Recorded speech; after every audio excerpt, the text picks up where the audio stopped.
Gracias, Juan Carlos. Feliz sábado, hermanos. Feliz sábado. ¿Cómo lo están pasando? Bien. Bien, bueno. ¿Quién es Víctor? ¿Quién soy yo? Yo soy uno más del montón, no tengo nada en particular.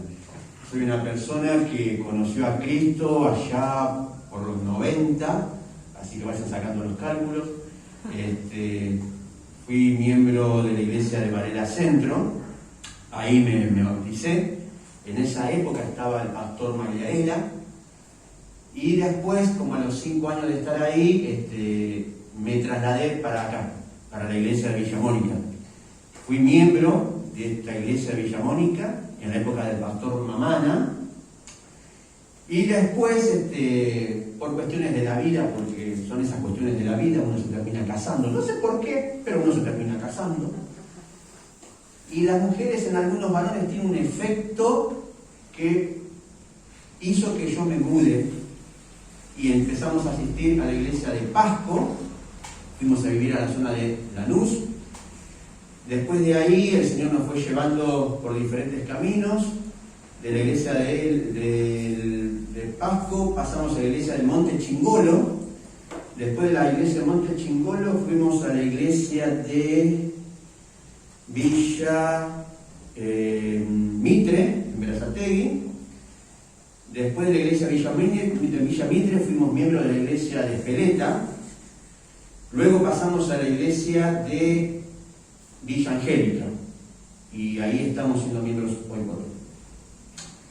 Como les dije al principio, me bauticé en el 90, así que el Señor ha tenido conmigo la bendición de irme llevando por diferentes caminos.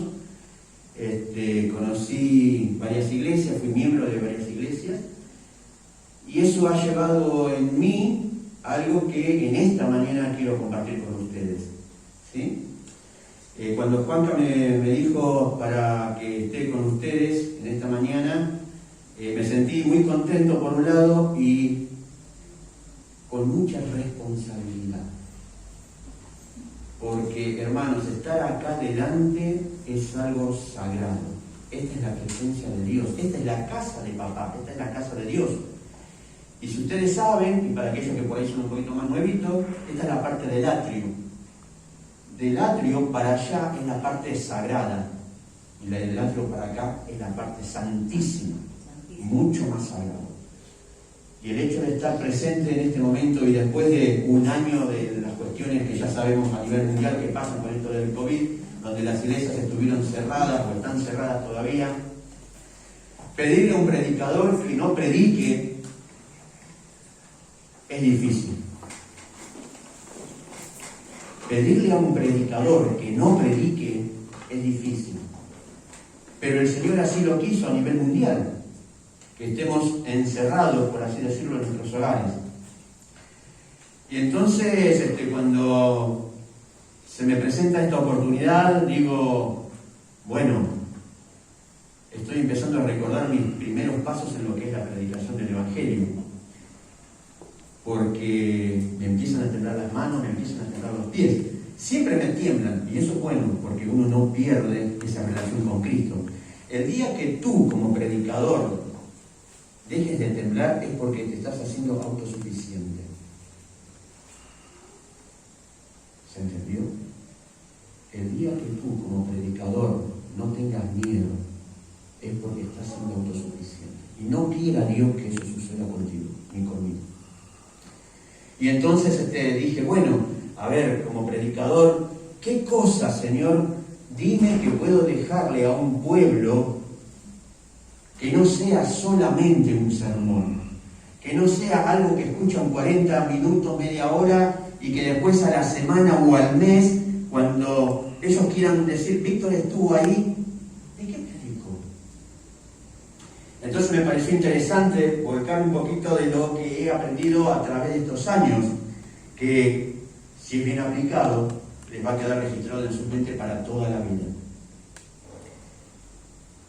Por lo general, es muy difícil encontrar en una iglesia adventista a alguien que sea adventista de cuna.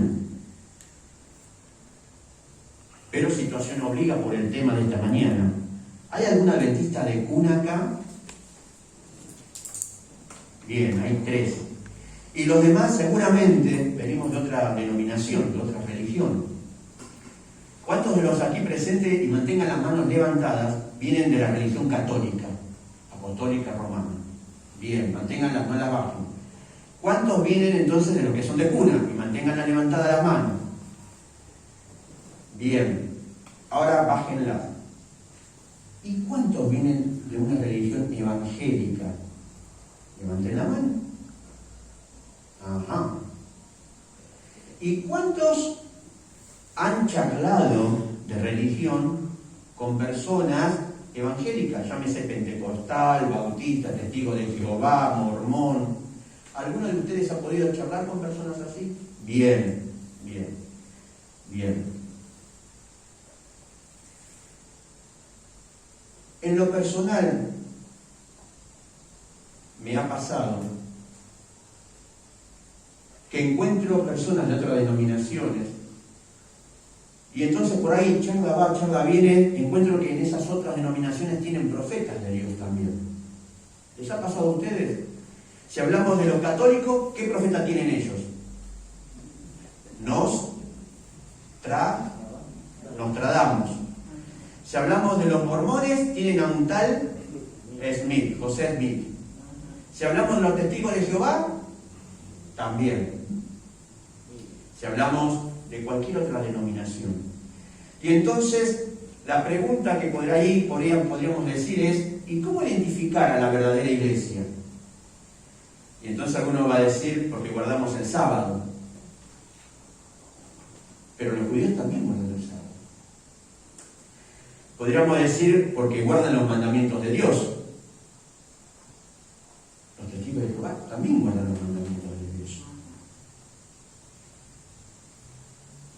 Entonces, en esta mañana, vamos a identificar si es que ustedes creen igual que yo en la Biblia. ¿Cómo identificar al verdadero profeta de Dios a través de la palabra de Dios? ¿Les parece? Bien. Entonces les voy a pedir a mis colaboradores de acá del frente que bajemos porque vamos a usar el pizarrón esta mañana.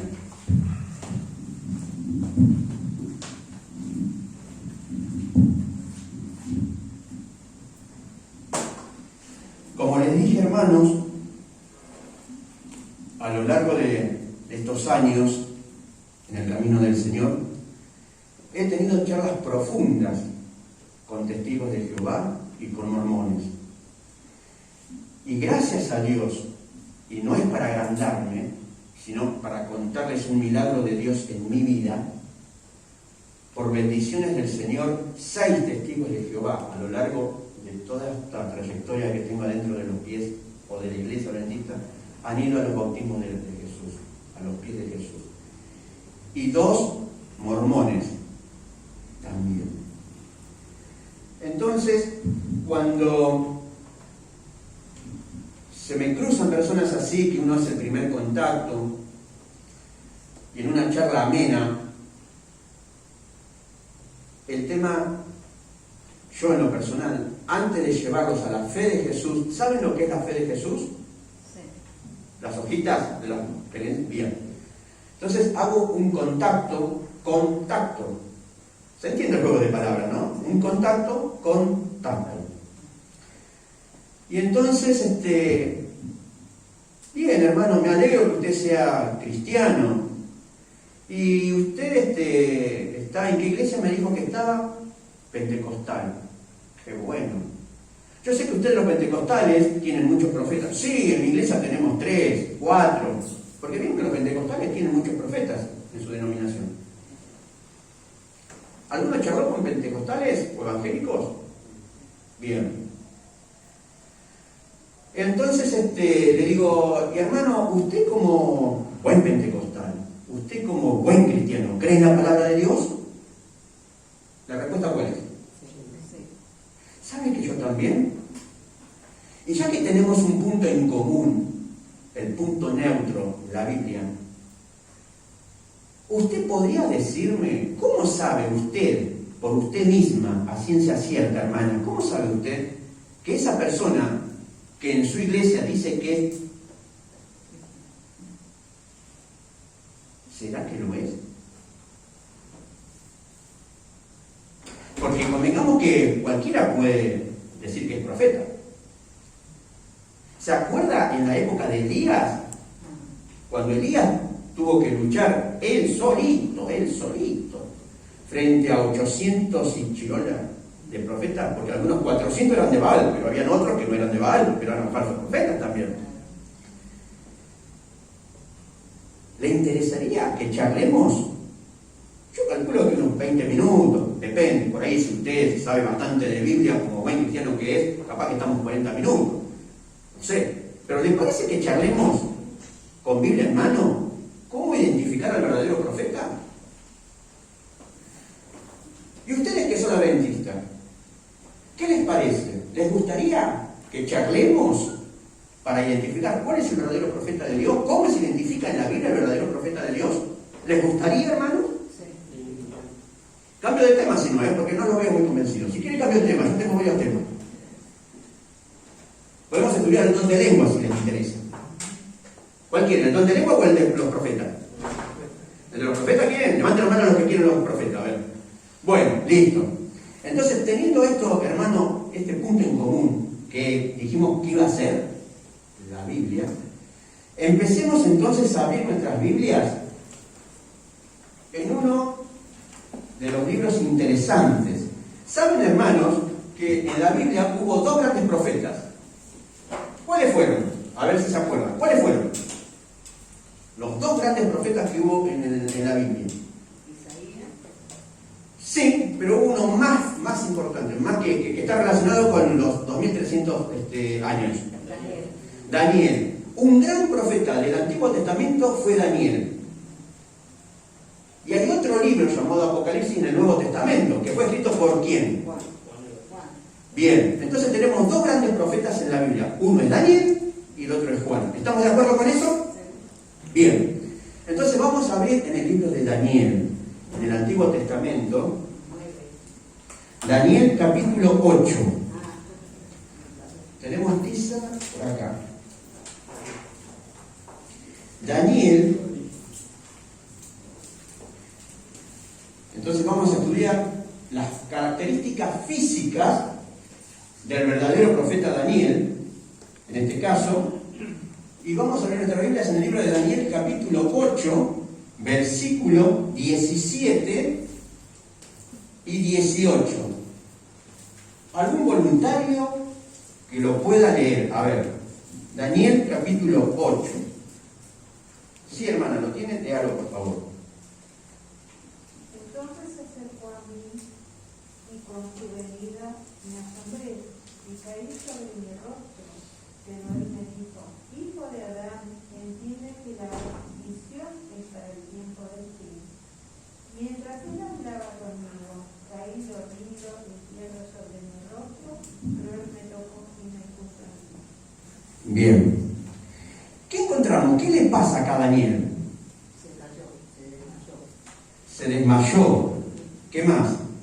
Fíjense qué interesante lo que le pasa al profeta Daniel. Estamos parados en el capítulo 8, versículos 17 y 18.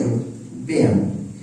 Entonces se acercó a mí y con su venida me asusté y caí sobre mi rostro. O sea que podríamos escribir entonces, ¿qué le pasó acá al profeta? Se cayó. Pero no se cayó del habla, de quedarse mudo, sino que se cayó. ¿Cómo se le dice a la persona que está, pongámosle, que está caminando y de pronto se cae? Se desvanece. Se cae, se desvanece. Muy bien. Versículo 18. Mientras él hablaba conmigo, caí dormido en tierra sobre mi rostro, pero él me tocó y me puso en pie. Vamos un poquito más arriba, al versículo 15. ¿Qué dice el versículo 15? Pero en este caso del capítulo 10. Daniel capítulo 10, versículo 15. Mientras me decía estas palabras, yo estaba ¿Cómo quedó el profeta? ¿Qué es quedarse enmudecido? Ajá, quedó mudo. Bien. Entonces, mi querido hermano, cuando en su iglesia, llámese Juan, llámese María, dice que tiene una revelación del Señor, ¿por qué pasa eso en su iglesia? ¿Sí o no? Aquellos que pudieron charlar con ellos sabrán que esto es verdad. Ellos dicen, me levanto y empiezo a hablar, me comentan a mí. Entonces la persona, por eso deduzco esto, que la persona está en medio de una congregación y entonces recibe una visión del Señor y se levanta y empieza a hablar, en algunas denominaciones, en otras lenguas. Y empiezan a hablar en unas lenguas que nadie entiende, pero es profeta. Y en algunos casos hablan en castellano y profetizan. Pero la palabra de Dios, ¿qué dice cuando la persona tiene una visión? ¿Qué dice? ¿Qué pasa con la persona? ¿Puede una persona estar levantada cuando recibe la visión desde el ángulo bíblico? Se desvanece, y esto es algo interesante. ¿Cómo queda la persona?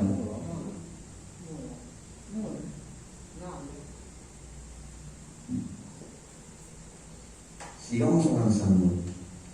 Vamos al libro de Números. No pierda Daniel, que vamos a volver. Números capítulo 24. A ver alguno que lo tenga y lo quiera leer. Números capítulo 24, versículo 3. Números 24, 3. ¿Lo encontró alguno?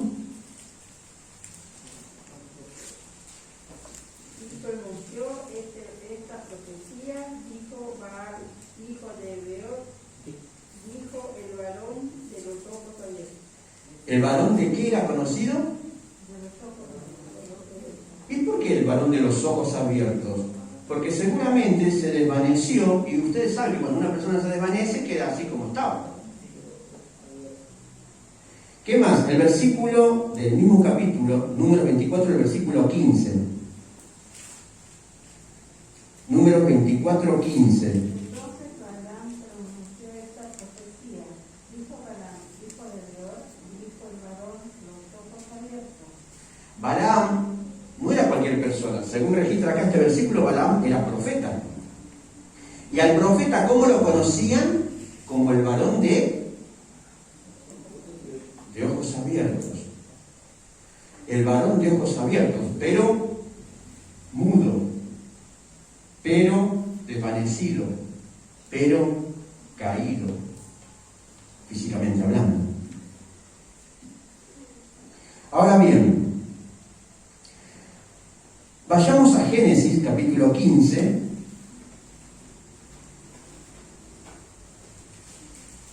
Génesis capítulo 15, versículo 12 al 14. Génesis 15, versículos 12 al 14. Vean acá esta situación. Génesis 15, 12 al 14 dice: al ponerse el sol cayó sobre Abraham el sueño y el temor de una gran oscuridad. Entonces Dios le dijo: ten por cierto que tus descendientes serán peregrinos en tierra ajena, y serán esclavos y oprimidos durante 400 años. Pero yo castigaré a la nación a quien servirán. Después saldrán con grandes riquezas. Pregunto, ¿esta situación de esclavitud que menciona acá sucedió después o no? En el versículo 13.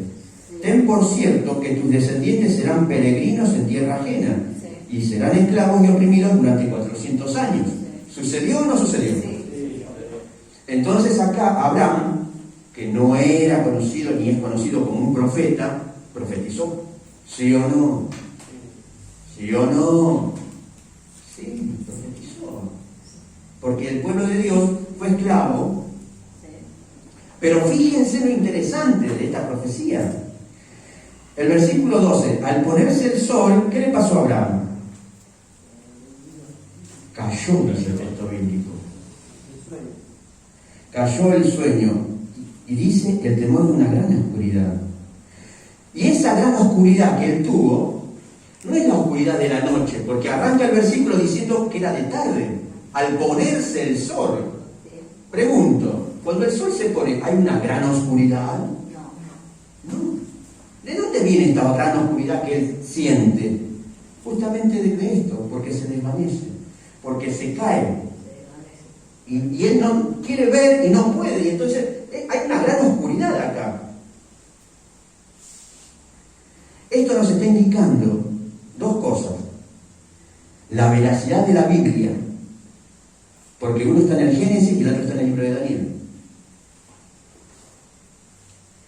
Primer punto, la veracidad de la Biblia. Y segundo punto que nos da a entender esto, es que Dios no se equivoca. Si Dios dice blanco al principio, al final, ¿qué va a decir Dios? No es que recibe la visión de un profeta recibe la visión y pasa de tal manera, y a otro profeta que recibe una visión pasa de otra manera. No. ¿Porque Dios cambia? No. Dios no cambia. Dios no es hombre para variar.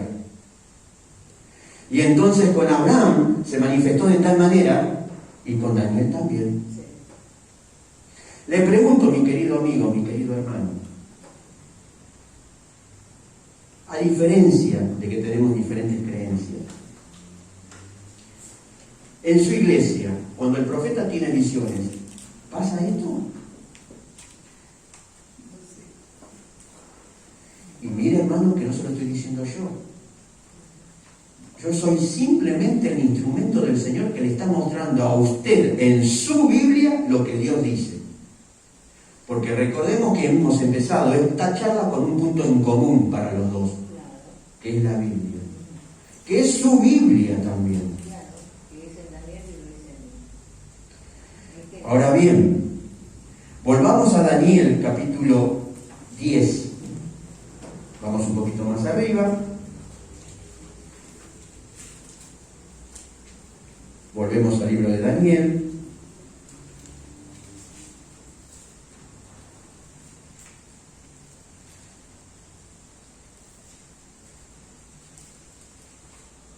Daniel capítulo 10,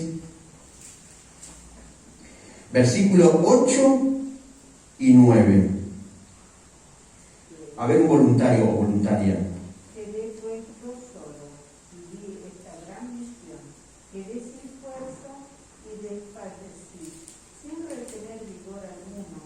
Al oír el sonido de las palabras, caí desvanecido, rostro en tierra. Gracias. Vamos a ir sacándole el jugo a estos dos textos bíblicos. El versículo 8. Quedé pues yo, ¿cómo quedó? Y vi esta gran, ¿qué cosa? Si la persona tiene una visión, queda sin fuerza.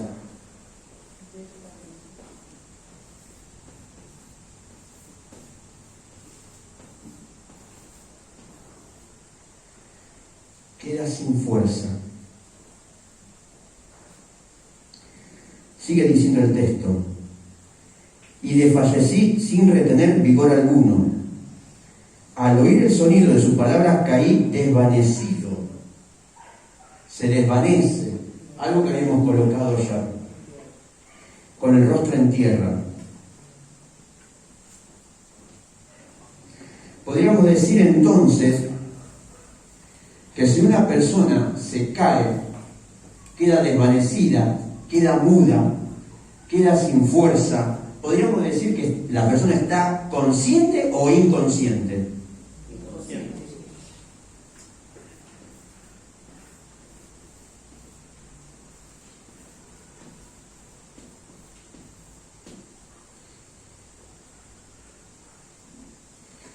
Ahora, esto, que la persona está inconsciente, pregunto, ¿es después de la visión o es antes de la visión?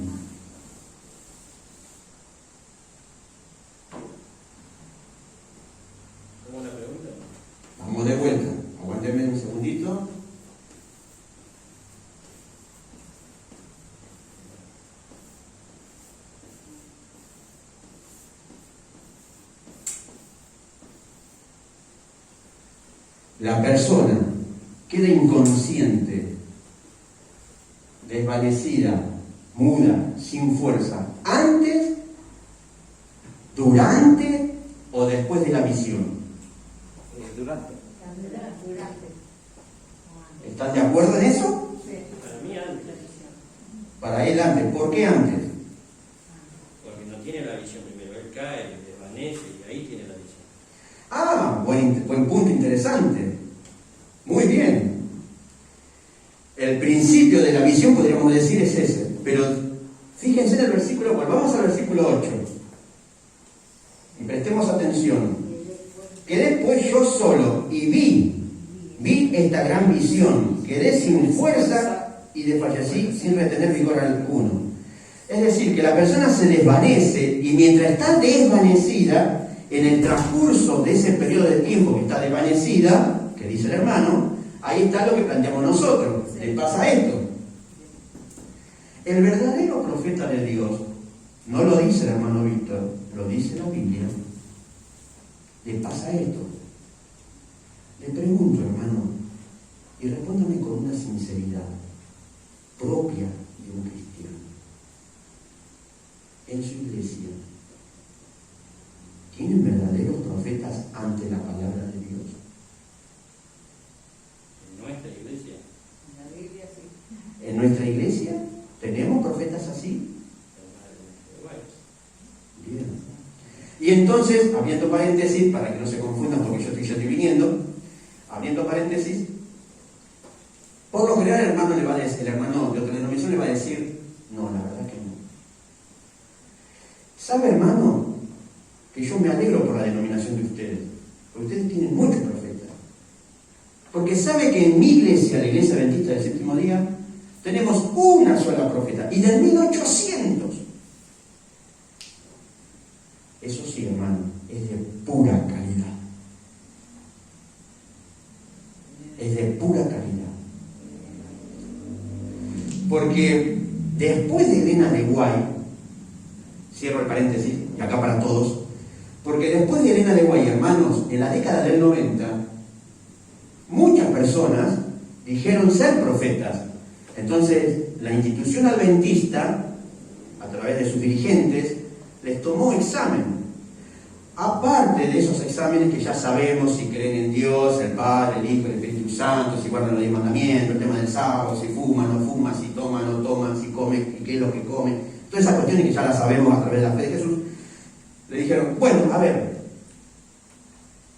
nos gustaría estar presente cuando se te dé una visión, cuando tengas así algún sueño profético. Y lamentablemente no pasaron las pruebas bíblicas. Por eso, a pesar de que estamos en el 2021, seguimos teniendo una sola profeta. Que no solamente... De este siglo. ¿Cómo, hermana? De este siglo.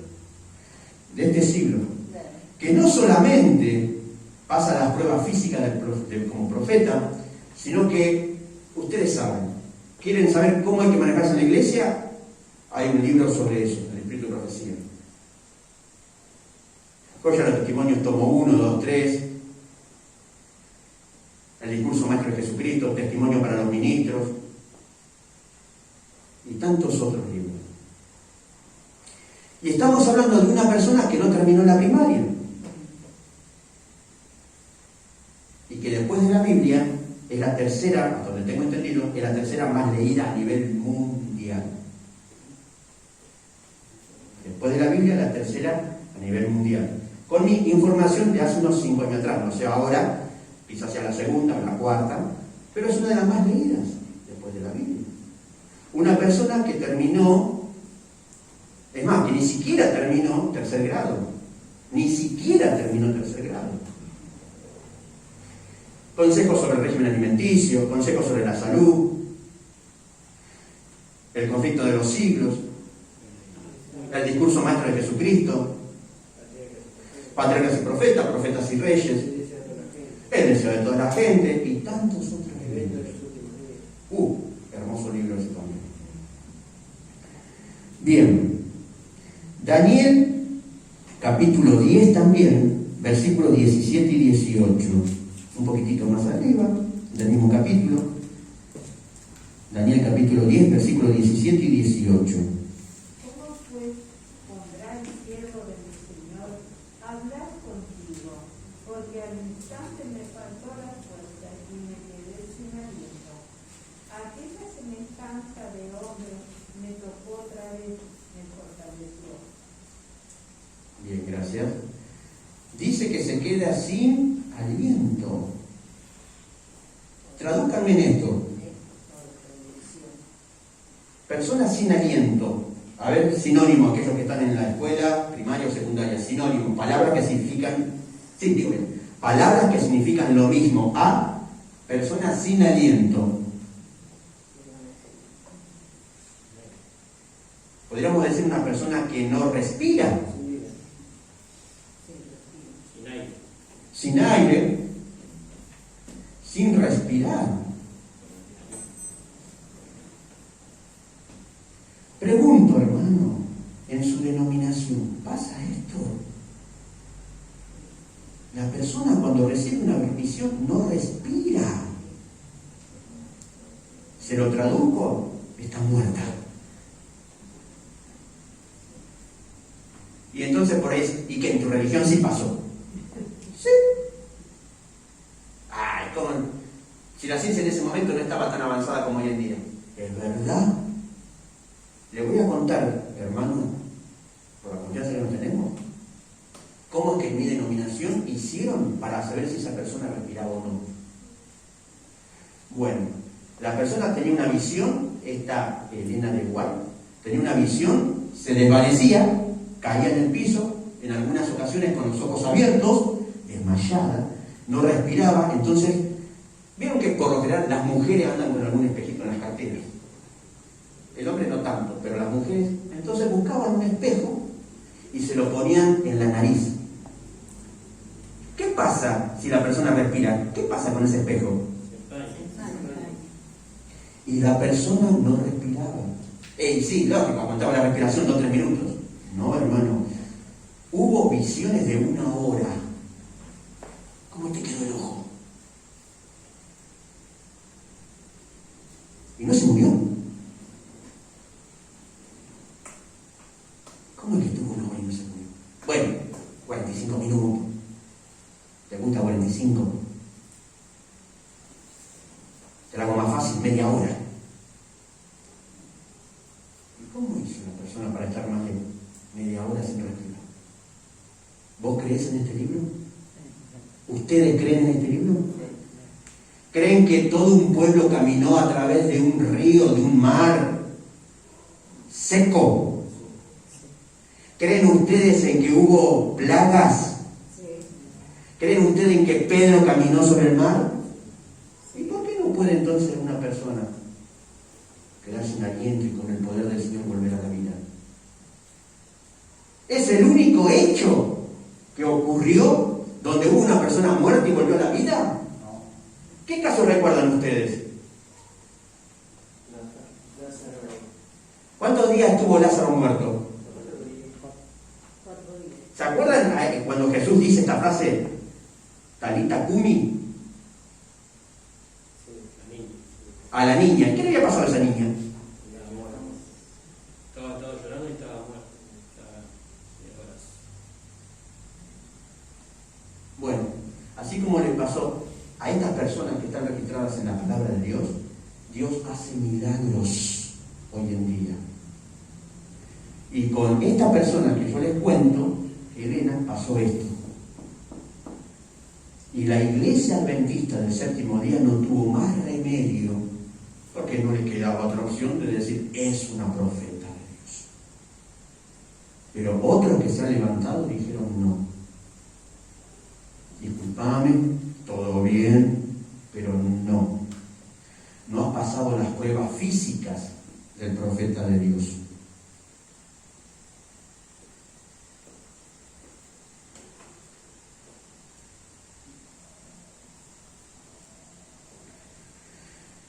Dijimos también que tenemos otro profeta, porque también dijimos que Dios no varía. Entonces, si Dios se manifiesta a través de los profetas en el Antiguo Testamento de esta manera, ¿cómo se manifestará Dios con los profetas del Nuevo Testamento?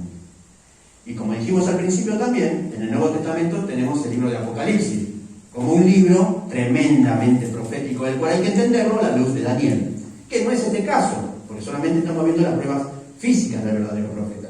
Pero sí vamos a ver lo que quedó registrado acá en Apocalipsis, capítulo 1,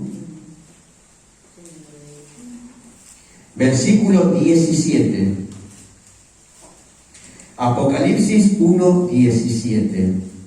Cuando lo vi, caí como muerto a sus pies. Pero él puso su diestra sobre mí y me dijo: no temas, yo soy el primero y el último. Bien, gracias. Caí como muerto, dice. Pregunto, no es que se murió, sino que cae como muerto. Y la persona cuando cae como muerto, se desvanece. Queda sin fuerza, por eso se cae como muerto. Queda inconsciente, queda sin aliento. Pregunto, Apocalipsis, ¿termina describiendo lo mismo que en el Antiguo Testamento, sí o no? ¿Sí o no? Sí.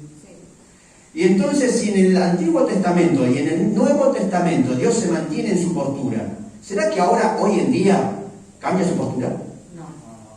O sea que ustedes me están diciendo que es la misma postura. Es lo mismo que le van a decir a ustedes cuando charlen con este tema.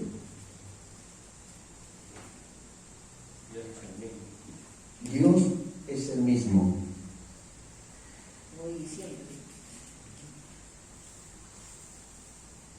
Si es verdadero profeta de Dios, va a manifestar estas pruebas físicas. ¿Les gustó el tema, hermanos? Hermano, pentecostal, evangélico. Hermano, ¿le gustó esta perla que hemos encontrado en la palabra de Dios? Sí. ¿Le gustaría conocer más sobre la palabra de Dios? Me dijeron una vez, pero este tema es un tema para pastores. No, hermano, no es tema para pastores. Es tema para que usted lo sepa, porque Cristo viene y viene pronto. Y va a tratar de engañar aún a los... ¿Le gustaría saber más sobre la palabra de Dios? Entonces tenemos este librito titulado La fe de Jesús. Les dije al comienzo, el contacto con...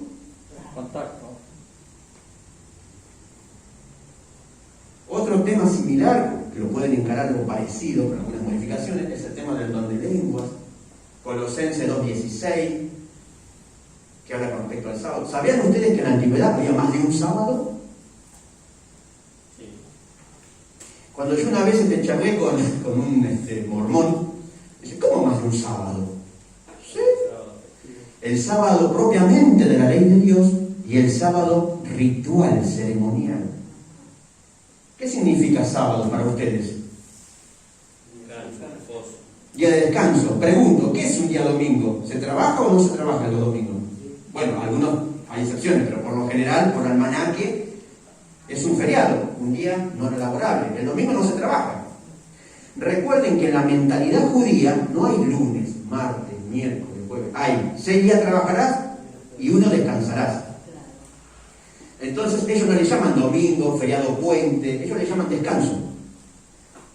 Un feriado para el judío es un día de descanso.